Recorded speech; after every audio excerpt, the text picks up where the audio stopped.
Bonjour à tous et bienvenue pour ce deuxième épisode de Spider-Man par Dan Slott. Aujourd'hui on s'attaque au Deluxe numéro 2, le déclin de Spider-Man, toujours scénarisé par Dan Slott, dessiné par Marcos Martin, Michael Lark, je sais pas si c'est Adam ou Andy Kubert, je crois que c'est Adam Kubert, et John Romita Jr.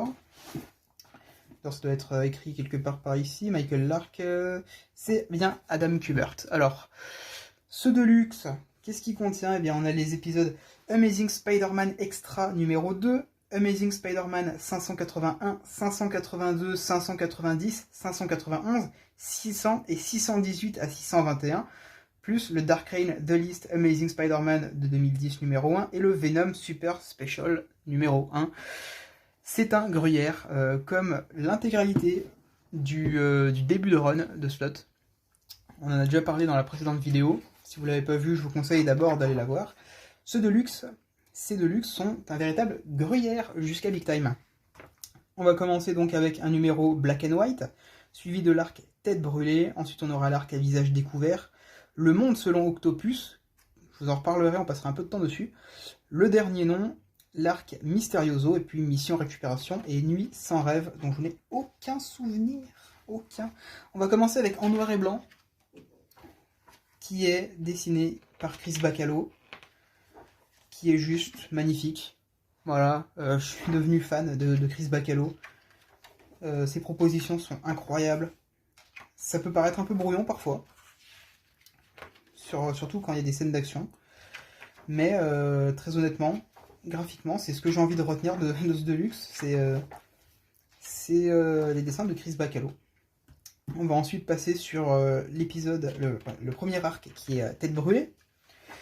Tête brûlée, alors ça c'est du Marcos Martin, ça. Hein, je crois que c'est du Marcos Martin.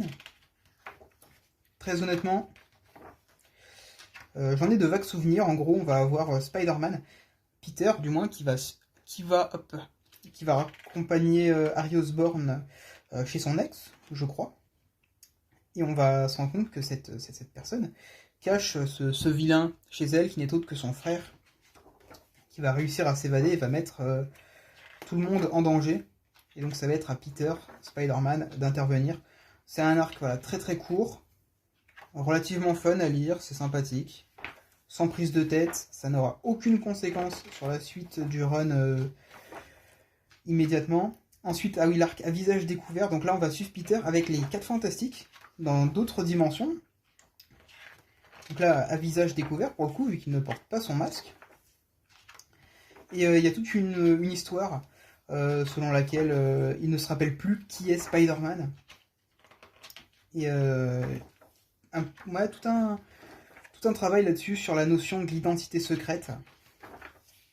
C'est ouais, Johnny Storm qui dit à Spider-Man si t'es mon ami, tu dois me faire confiance, tu dois me montrer ton visage, me dire qui tu es. Et les autres, voilà, Susan qui enlève la tête de Peter, qui la rend invisible, qui sont vraiment dans le respect de cette notion d'identité secrète. C'est vraiment ce qui va tourner. Ça va beaucoup tourner autour de cette notion-là.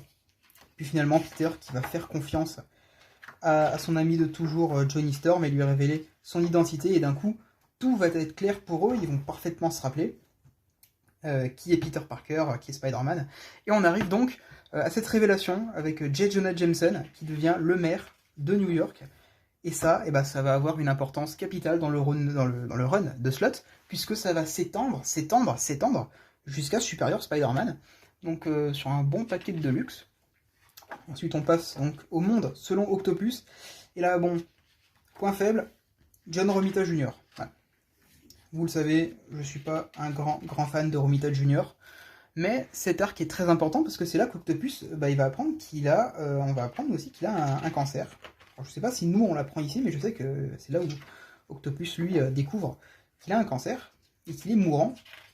Là encore, élément central du run de Dan Slott, parce que Superior Spider-Man, qui est on va dire le climax de son run, tout démarre de là. Tout démarre de Octopus qui est mourant.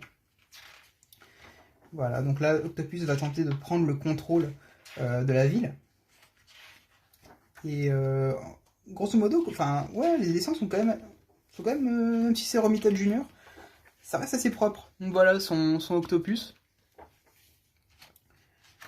Ça restait assez sympa, une belle confrontation. On a les Octobots un petit peu partout.